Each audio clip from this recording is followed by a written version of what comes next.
Magandang araw po sa inyong lahat mga karibin natin at welcome back dito po sa ating munting channel. At eto na nga, umalag na. Paulo Duterte binasag katahimikan.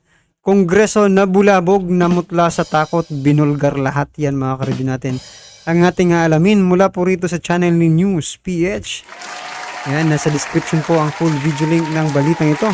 Subscribe na po kayo kay News PH at kung bago ka pa lang at di pa po nakapag-subscribe sa ating munting channel, please don't forget to subscribe. At i-click na rin po ang bell notification para updated ka po sa lahat ng ina-uploads nating reaction video. At eto na nga, sama-sama at sabay-sabay po natin pakinggan, panoorin at bigyan ng reaksyon ang balitang ito. Eto na po. Pumalag na po ang panganay na anak, no, si Paulo Duterte.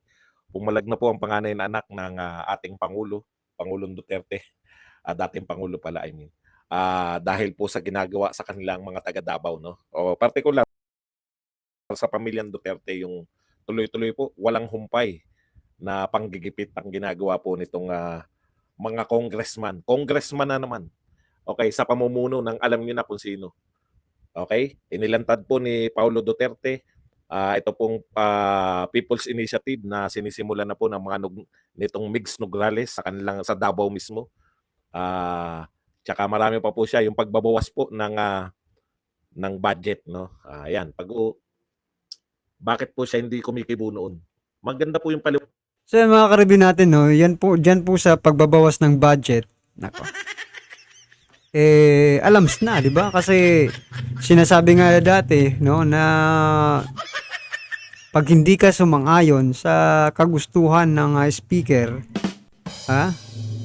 Wala kang project. Nako, totoo ba yan mga karibin natin? Mukhang totoo kasi, di ba? Marami pong yung mga dating against, di ba? Isipin mo ito na lang itong Makabayan Black, yan ha. 'Di ba? Palaging against 'yan sa mga sa administrasyon, 'di ba? Pero ngayon, 'di ba, alyansa na po sila, sang-ayon na best friend na po sila mga karibin natin. So, talagang tiba-tiba po sila sa mga budget ngayon kasi sumisip-sip po sila or something na nagkakagamitan, di ba? Between Makabayan, Black, mga ka-review at speaker. Ginagamit ni at ginagamit din sila, di ba? Pang-atake dito sa mga Duterte. Yan po yung ating napapansin, pero opinion lang po yan mga ka-review natin Liwanag ni ito po ang sinabi ni Paulo Duterte, ang panganay na anak ng mga Duterte. Maawa po kayo sa mga taga Davao. Yung ginagawa po, pinagtutulungan po sila ng mga congressman. Okay. Ito po, mamaya po mga tanong kasi kung sasagutin ko na kayo, hindi po tayo matatapos. This so-called People's Initiative for Charter Change is nothing but pure PI. No? People's Initiative, nothing but pure PI. Alam niyo na ibig sabihin ng PI na yan. I was informed that PBA Party List Representative Margarita Nograles is spearheading the PI movement in Davao City. Grabe, no? Ang lakas ng loob ni Nograles, no? Dahil alam nila na hindi kikilo si ang mga Dabawenyo. Si Nograles yung pinakilos, yung mga congressman ng Davao hindi. Yung PBA party list, kaya dapat tanggalin na yung mga party list na yan. Hindi nyo po ba napupuna? Panay party list po yung ginagamit nila laban po sa mga Duterte. Sila Franz Castro. Kasi wala po silang constituents . Hindi po ba? Yung party list din yata yun . I am against this people's initiative as this is the people's voice. But the voice of, as this is not the people's voice, but the voice of few who wanted to perpetuate themselves in power. No? Hindi naman totoo na ito po ay people's voice, kundi ito po ay boses lang ng iilan, sabi ni Paulo Duterte. I also like to inform all Davaoenos, most especially in my district, that the House leadership has taken out 2 billion from your NEP budget for the district and left only a measly 500 million for Davaoenos this year. Tinanggalan po sila ng pondo ng 2 billion. Grabe, no? Ang hirap po maging Duterte, no? Pinag-initan po siya. Kaya po, ito po paliwanag ni Paulo Duterte bakit ngayon lang siya nagsalita. To all congressman, ito muna, no? Lahat ng mga congressman na pinagtutulungan kami, do not give me that kind of BS. Paulo, di ba? Paulo Duterte. Ano nakakatawa? Paulo Duterte, tear marker. Di ba Paulo yan? Mali ba ako? Ano ba pangalan ni Paulo Duterte? Mali ba ako na sinabi? Di ba Paulo? Because I will not start to... Umiinit na naman po si Sir Badong, no, mga Sir Bads. Umiinit na naman po. Dahil po yan sa mga nagko-comment sa kanya, mga karibin natin. Kasi panoorin nyo po yung mga video ni Sir Bads, mga karibin natin. Talagang marami pong nagko-comment na ano di ba? Sinasabi nga po ng nag-comment din dito sabi niya, nag-comment dito, sabi niya siguro ko ano lang yan, parang tinetempt lang kayo, no? Or temptation ba, mga karabin natin, para makapagsalita ng against, di ba? Against the rules of YouTube, mga karabin natin. Di ba? Mga ano yan, bawal bad words, di ba, mga karabin natin. So, buti na lang at ano si Sir Bads, di ba? Mahinahon yan, mga karabin natin. that, no? Huwag niyo akong bigyan ng ganyang mga PI kayo. Paulo, kinaltasan sila ng budget ng 2 billion. Ganyan talaga pag mga ano no? Alam niyo po, pag yung mga tao talaga, may... So dyan pa lang, mga karibin natin, talagang makikita na po natin na pinopolitika talaga no? Yung mga Duterte. At tinitira, no? Parang ano ba to, demolition na job ba ito nasa mga Duterte, mga ka-review? Kasi isipin mo 2 billion na budget, di ba? Samantalang eto na nga lang, mga ka-review. Tingnan nyo, sila binawasan, di ba? Yung budget ng Davao. Pero si PBBM, mga ka-review natin, hindi po siya hindi po siya umapila. Nadagdagan po yung budget niya, 'di ba? Pero dinagdagan po, dinagdagan po ng House of Representative, no? Sana naman lang para hindi po kayo halata, House of Representative, hindi niyo na lang po binawasan. Kung ano po yung dating budget, yun po sana yung ibinigay nyo, di ba? So siguro may rason din na naman sila dito kung bakit nila binawasan. Hindi po kasi hindi po papantay, no?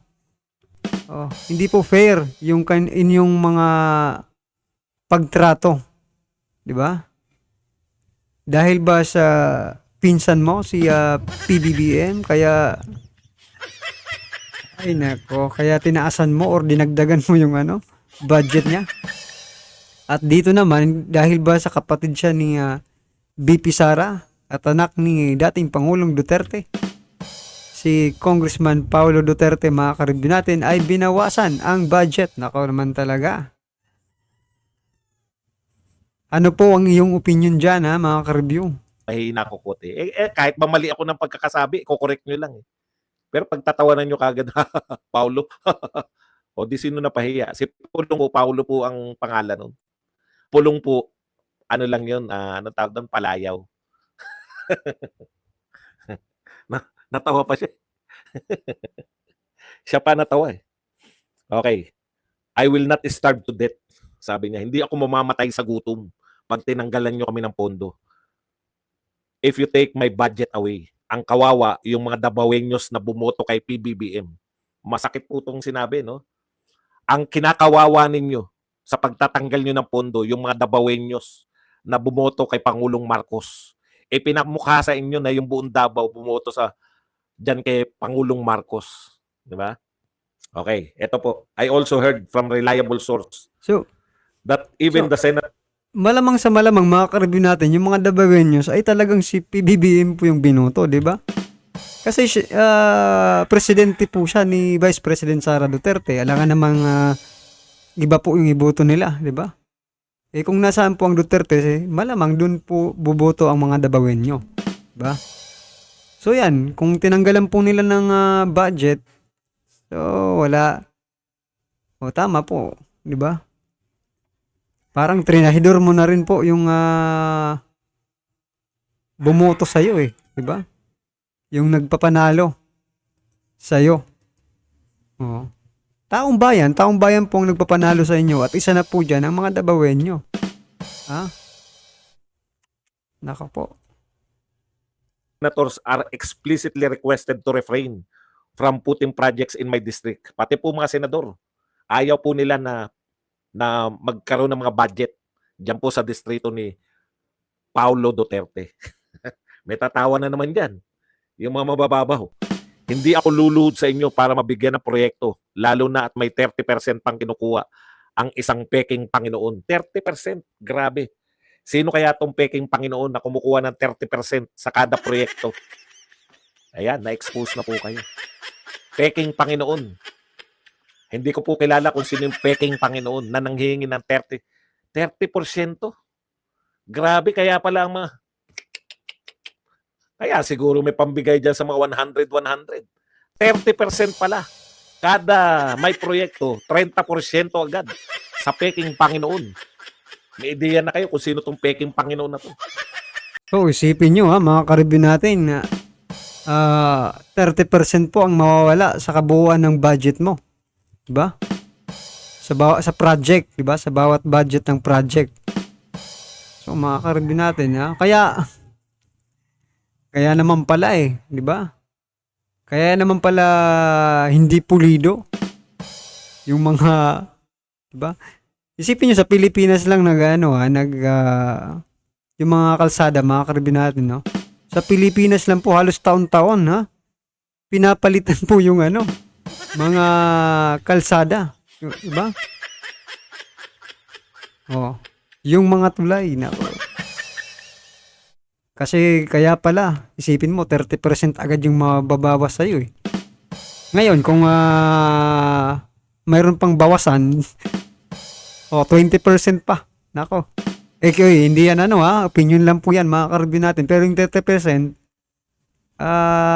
siguro kung totoo po yun kasi sila naman hindi naman yan sasabihin ni Congressman Paulo kung wala po siyang basihan.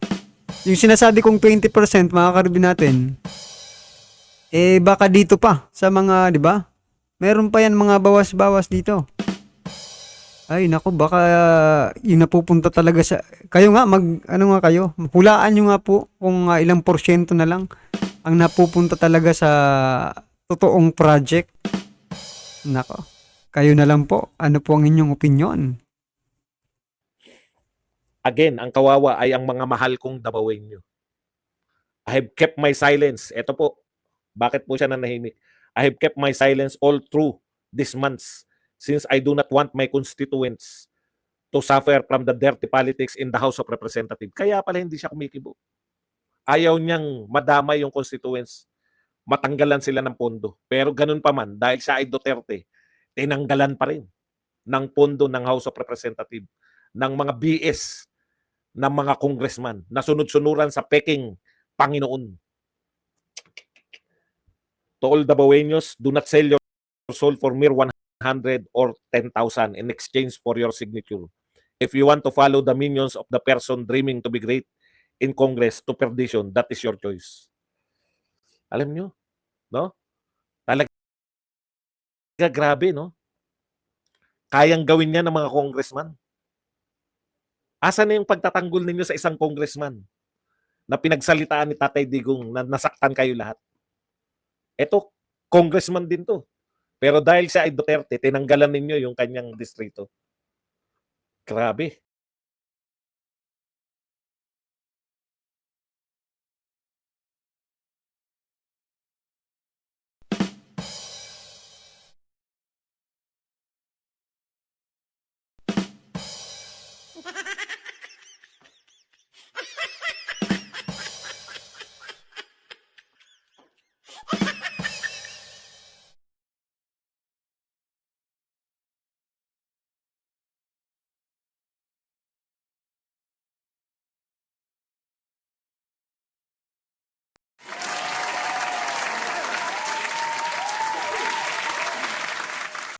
So yan mga karibin natin, i-comment lang po ang inyong komento sa baba at para malaman po ng ating mga kababayan ang inyong pong reaksyon patungkol po dito, right? Kung bago ka pa lang at di pa po napag-subscribe sa ating munting channel, please don't forget to subscribe at i-click na rin po ang bell notification para updated ka po sa lahat ng ina-uploads nating reaction video at huwag din pong kalimutan mag-subscribe kay News PH. Nasa description po ang full video link ng balitang ito. Subscribe na po kayo kay News PH.